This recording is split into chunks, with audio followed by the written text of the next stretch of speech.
Greetings, friends. It's me, Wayman, and I want to come on and do a quick video on the book The Messiah Before Jesus, the Suffering Servant of the Dead Sea Scrolls. And Israel Knoll has some interesting theories concerning messianic figures before Christ and out of Qumran, Dead Sea Scrolls, and he connects all of that with writings and texts from the Romans during that time period, like Virgil, and he puts it all together in a neat little package. So just like anything, there's a lot of assumptions being made, a lot of ideas being drawn together, and some are definitely better than others.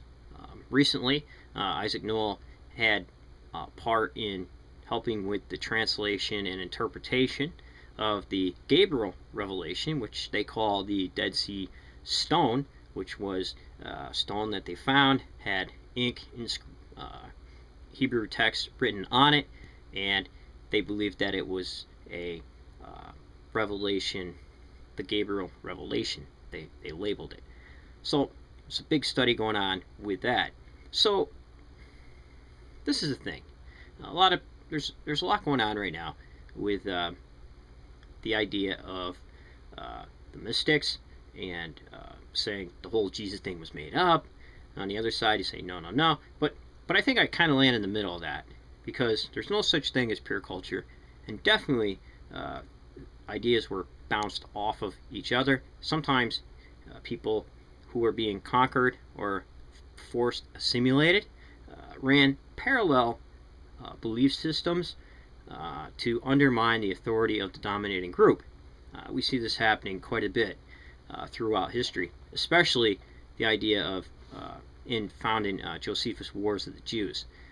So on page 99 of the Messiah Before Jesus, the Suffering Servant of the Dead Sea Scrolls, Isaac Newell says this, and this shows how the whole package comes together. The divine character of Augustus, the Redeemer, is so clearly expressed in the art of the period. In some artifacts, Augustus is shown sitting on a splendid throne in the company of the gods. The Messiah of Qumran sect described himself as sitting on a throne of power in the congregation of the gods, exactly as Augustus is depicted. The messianic hymns from Qumran describe the period of redemption in terms remarkably similar to those in Virgil's description of the New Age. Because the Qumranic Messiah was active during the period of Augustus, we must consider the possibility that the political and cultural atmosphere in Rome, as expressed in Virgil's poetry and Augustus' propaganda, also influenced the Qumranic Messiah. So, who does he think that is? Menahem the Essene.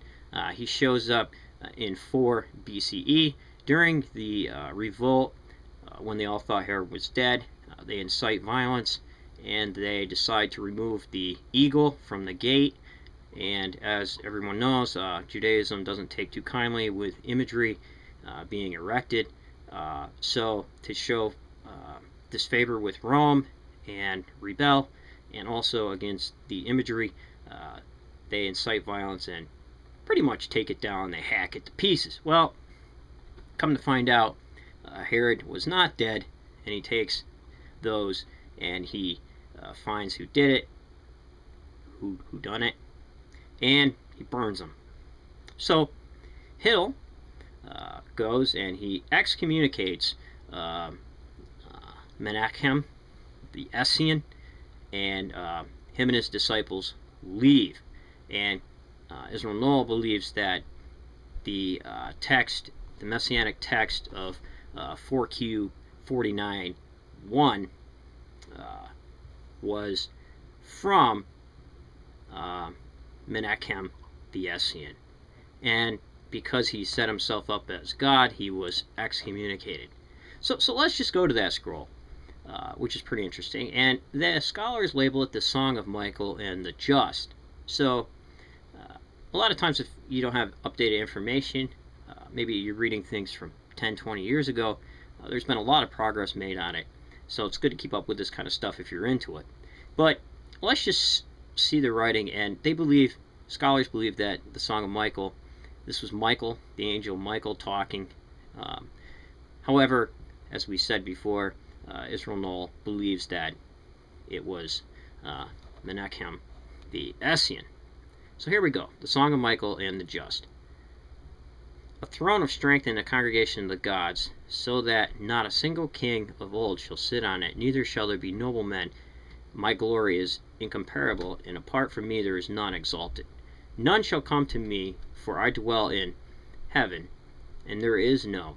I am reckoned with the gods, and my dwelling place is in the congregation of the holiness. My desire is not according to the flesh, and all that I value is in the glory of blank, the place of holiness, whom do I count as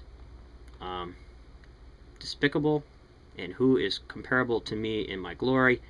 Who is like the young, like me? Is there a companion who resembles me?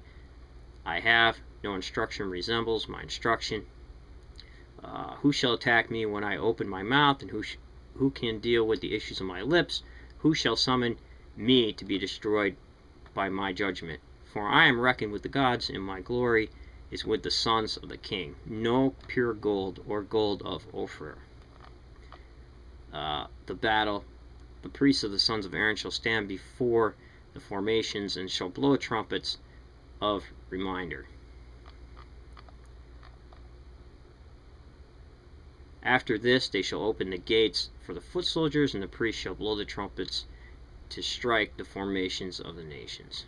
So that's just a section of that, and you can see there how this person who is writing this sets himself up and as being exalted, and even you get hints of the ideas maybe floated over into the Apostle Paul, and plus you can see why maybe this person was excommunicated. It brings up his name in the Mishnah. So very interesting how all this comes together.